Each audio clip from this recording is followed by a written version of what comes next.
বোবার ভাষা বোঝাবে গ্লোভিক্স। শিলিগুড়ি নবম শ্রেণীর ছাত্র রুদ্রনীলের অনন্য উদ্ভাবন চমকে দিল সকলকে।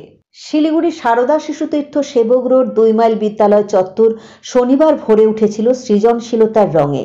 বিদ্যালয় স্তরে আয়োজিত গণিত ও বিজ্ঞান মেলায় উপস্থিত দর্শকরা অভিভূত হয়ে পড়েন এক নবম শ্রেণীর ছাত্রের ব্যতিক্রমী উদ্ভাবনে। শিলিগুড়ি মিলনপল্লীর বাসিন্দা রুদ্রনীল ঘোষ সারদা শিশুতীর্থের নবম শ্রেণীর ছাত্র। তার নিজের হাতে তৈরি হ্যান্ড গ্লাভস মডেল নিয়ে মেলায় অংশগ্রহণ করে সকলের নজর কাড়ে। এই বিশেষ গ্লাভসের নাম দিয়েছে গ্লোভিক্স। রুদ্রনীলের এই ভাবনার পেছনে রয়েছে এক মানবিক অনুভূতি। একদিন রাস্তা দিয়ে হেঁটে যাওয়ার সময় সে একজন বোবা মানুষের অসহায়তা প্রত্যক্ষ করে। বোবা মানুষটি বারবার চেষ্টা করছিলেন তার মনের কথা অন্য একজনকে বোঝাতে, কিন্তু ভাষার সীমাবদ্ধতায় তা সম্ভব হচ্ছিল না। এই দৃশ্য দেখে রুদ্রনীল মনে প্রাণে ঠিক করে ফেলে সে এমন একটি যন্ত্র তৈরি করবে যা বোবা বা বাকশক্তি হারানো মানুষদের মনের কথা অন্যদের কাছে স্পষ্টভাবে পৌঁছে দিতে পারবে। গ্লোভিক্স হ্যান্ড গ্লাভসের নির্দিষ্ট বোতাম টিপলে সাথে থাকা স্ক্রিনে ভেসে উঠবে ব্যবহারকারীর মনের কথা, যেমন তারা ক্ষুধার্ত কিনা বা কোনো সাহায্যের প্রয়োজন রয়েছে কিনা। স্ট্রোকে বাকশক্তি হারানো ব্যক্তিরাও এই গ্লাভসের মাধ্যমে তাদের চাহিদা বা অনুভূতি জানাতে পারবেন। রুদ্রনীল জানায়, যদি এই গ্লাভসটি আরও উন্নত করা যায় তবে এটি বিশেষভাবে সক্ষম এবং বাকশক্তি হারানো মানুষদের জীবনে এক যুগান্তকারী পরিবর্তন আনতে পারে। ভবিষ্যতে সরকারকেও এই আবিষ্কার জানাতে চাই। বিদ্যালয়ের প্রধান আচার্য নির্ভয়কান্তি ঘোষ এবং আচার্য ভারত রামকায়েত রুদ্রনীলের এই উদ্ভাবনী মডেলের ভূয়সী প্রশংসা করেছেন। তারা মনে করেন বালক বয়সেই রুদ্রনীলের এমন মানবিক ভাবনা সমাজের জন্য এক আশার আলো। পড়াশোনার পাশাপাশি রুদ্রনীল অবসর সময়ে বিজ্ঞান মডেল তৈরি করে এবং দাবা খেলে। দাবার মাধ্যমে নিজের মস্তিষ্ককে আরও শানিত করে তুলেছে সে, আর বিজ্ঞান মডেলের মাধ্যমে সমাজের কল্যাণে কাজ করতে চায়। মেলায় আরও অনেক সুন্দর মডেল ছিল, যেখানে প্রত্যেকে তাদের সৃজনশীলতা ও প্রতিভা প্রকাশের চেষ্টা করেছে, কিন্তু রুদ্রনীলের গ্লোভিক্স মডেল সকলের আলোচনার কেন্দ্রবিন্দু হয়ে ওঠে এবং উৎসুক জনতার প্রশংসা কুড়োয়।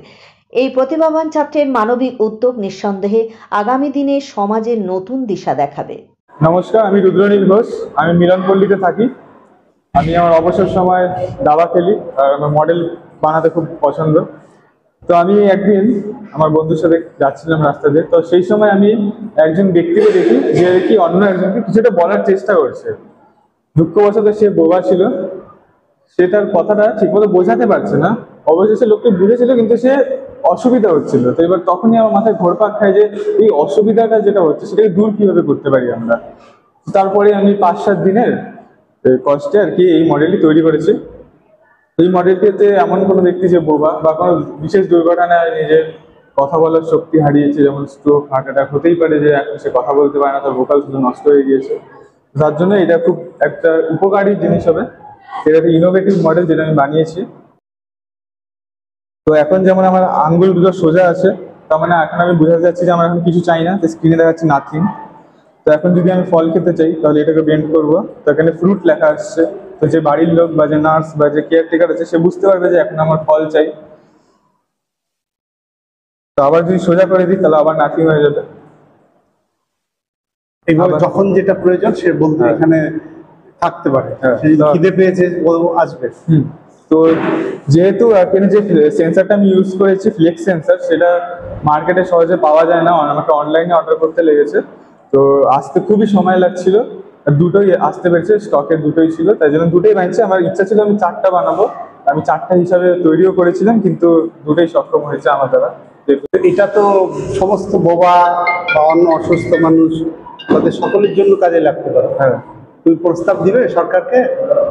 ইচ্ছা তো আছে, আগে মডেলটাকে আরেকটু ইমপ্রুভ করতে চাই আমি, এটার যে লুপ হোলস গুলো আছে সেগুলোকে ঠিক করতে চাই, তারপরে করার চেষ্টা করবো। আচ্ছা, মানে লুপ হোলস বলতে কি সমস্যা? যেমন এটা আর কি মডেলটা দেখতে পাচ্ছি একটু অগোছালো আর কি, তার ঠার বেরিয়ে আছে, এটাকে যদি পরিষ্কার করার কোনো উপায়। তারপরে এখানে যেন আরডিনো ন্যানো ব্যবহার করেছি, এটা একটু খুব স্লো, এটা যার জন্য এটা লেখাটা খুব স্লো আছে বা ক্লিক করে লেখাটা। তো আমি যদি আরডিনো ইউএনও ইউজ করি সেটা আরো স্মুথ হবে, আরো পরিষ্কার হবে। তো এরকম আর কি অনেক ইমপ্রুভমেন্ট করার পরে আমি করার চেষ্টা করবো। এবং এটা যদি সারা মানে বিশ্বে তো এরকম মডেল কোথাও কেউ বানিয়েছে কি? এরকম মডেল আজ অব্দি হয়নি, হলে তো এটা একটা বড় খবর হতো, সবাই জানতো। হ্যাঁ, এটা সমাজের জন্য খুবই ভালো হবে। এটার নাম গ্লোভিক্স কেন দিয়েছো? এটার নাম গ্লোভিক্স দেওয়া হয়েছে, এর পিছনে একটা কারণ আছে। তো সাধারণত যেটা হয় গ্লাভস, গ্লোভ আমরা লিখতেই পারি শর্ট ফর্ম ইউজ করে। আর এক্স যে ওয়ার্ডটা আছে, এক্সটা হচ্ছে মানে সায়েন্সের জন্য একটা খুবই পপুলার সার্ভিস, যেমন জেরক্স, অনিক্স, ফিনিক্স, এক্স ব্যবহার করা যেতে পারে। তো গ্লাভের সাথে যদি এক্স যোগ করে দিই, এটা একটা মিনিংফুল জিনিস তৈরি করতে পারে। গ্লাভেক্স শুনতেও খুব ক্যাচি আর কি, ওয়ার্ডটা ছোট, প্রনাউন্স করতেও সহজ হবে। আমার নমস্কার, আমি এই বিদ্যালয়ের আচার্য শ্রী ভারত রায় কায়ের। হ্যাঁ, এই যে আমাদের বিদ্যালয়ের ভাই রুদ্রনীল ঘোষ, সে নবম শ্রেণীর ছাত্র। বর্তমান সমাজ ব্যবস্থায় এখন আমরা সকলেই অবগত রয়েছি যে বিজ্ঞানের কতটা অবদান। তো আমাদের ভাই এমন একটি আশ্চর্য জিনিস তৈরি করেছে যে যে সমস্ত মানুষ যাদের ডিজেবল পার্সন, যারা আর কি হ্যান্ডিক্যাপ বা ডিজেবল বা কোনো কারণে চলাফেরা বা শুনতে পারে না, বধির, এই ধরনের মানুষদের সঙ্গে আমরা ধরুন একটা মানুষ প্যারালাইজড হয়ে আছেন, তার সঙ্গে আমরা কিভাবে তার কথাগুলো, তিনি কি চাচ্ছেন সেটা বোঝার জন্য একটা সায়েন্টিফিক একটা বিষয় তৈরি করেছে, যেটার মাধ্যমে ল্যাঙ্গুয়েজ টাকে ট্রান্সফার করে নেওয়া যাবে। কোনো পেশেন্ট বা কোনো প্যারালাইজড বা কোনো ডিজেবল পার্সন কি চাচ্ছে সেটা আমরা এই যন্ত্রের সাহায্যে জানতে পারবো। তো আমরা ভাইকে সাধুবাদ জানাচ্ছি। আর আমরা বরাবরই আমাদের বিদ্যালয়ের পক্ষ থেকে প্রত্যেক দাদা দিদি আমরা চেষ্টা করি, তাদেরকে ইন্সপিরেশন দেওয়ার চেষ্টা করি, তারা যেন বর্তমান সমাজ ব্যবস্থার সঙ্গে তাল মিলিয়ে যে বিজ্ঞান ভিত্তিক যে বিষয়গুলো রয়েছে সেই দিক দিয়ে আরো তারা দক্ষ হয়ে উঠুক, এই আশা রাখছি। নমস্কার।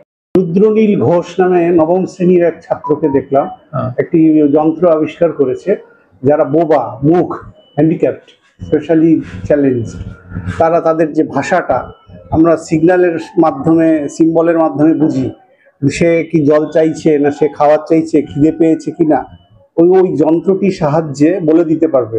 শুধু তাই নয়, কোনো সুস্থ মানুষের যদি স্ট্রোক হয়, ব্রেন স্ট্রোক হয়, সে যদি প্যারালাইজড হয়ে যায়, তারপর সে কি বলতে চাইছে, তার যে কি কষ্ট, সেটা ওই যন্ত্রের মাধ্যমে সে আমাদের বোঝাতে পারবে, কমিউনিকেট করার। এবং সে রাস্তা দিয়ে যেতে যেতে একজন বোবার দুঃখ অনুভব করে সে তার মাথায় ঘুরপাক খায়, একটা এরকম যন্ত্র বানানো দরকার। এই ব্যাপারে আপনি কি বলবেন? তাকে উৎসাহ দিতে হবে, তাকে আরো এগিয়ে দিতে যাওয়ার সুযোগ করে দিতে হবে, সে যেন এই দিক নিয়ে এগিয়ে যেতে পারে। আমাদের গত বছর 2024-এ যে মাধ্যমিক পরীক্ষা হলো, পরীক্ষার 15 দিন আগে আমাদের এক প্রতিযোগী জলন্ধর থেকে প্রতিযোগিতা অংশগ্রহণ করে আসলো, ভয় পায়নি, এবং তার জন্য তার মাধ্যমিক পরীক্ষা খুব একটা খারাপ হয়নি। সে ওই বিজ্ঞান নিয়েই পড়বে, কিন্তু শিলিগুড়িতে কোনো স্কুলেই বিজ্ঞান তাকে দেবে না, এখন পলিটেকনিক নিয়ে পড়ছে, সুযোগ পেয়ে গেছে। ওই পলিটেকনিকের মাস্টারমশাইরা তার মেধা দেখেছে, তাকে ভর্তি নিয়ে নিয়েছে। এই রুদ্রনীলের মডেলটাও তো সবখানে মানে, এবং সরকার সমাজে একটা কাজে আসতে পারে, অবশ্যই আসতে পারে। এটাই তো তাদের চিন্তা করা। তারা আজকে শুধুমাত্র এই যে মোবাইল দেখছে ছেলেপেলেরা, আমরা সবাই বলে গেল গেল গেল, কিন্তু গেল গেল না হয়েও তাদের মধ্যে থেকে যে বেরিয়ে আসতে পারে, তাদের মধ্যে থেকে যে উৎসাহ হতে পারে, এটা একটা রুদ্রনীলের উদাহরণ। এই জিনিসগুলো তো আমাদের স্কুলে শেখানো হয় না, বোবা কালাদের যন্ত্র কিভাবে বানাতে হবে, ওটা ওর নিজস্ব অনুভূতি, নিজস্ব ভাবনা চিন্তা থেকে সে বেরিয়ে এসছে। সবশেষে আর কি বলবেন? আর বলবো, আপনাদের সকলের আশীর্বাদ চাই, যাতে আমার শিশুরা আগামী দিনে প্রত্যেকে নিজের নিজের জায়গায় প্রতিষ্ঠিত হতে পারে এবং সহজ সরলভাবে নিজের জীবনকে গড়ে তুলতে পারে।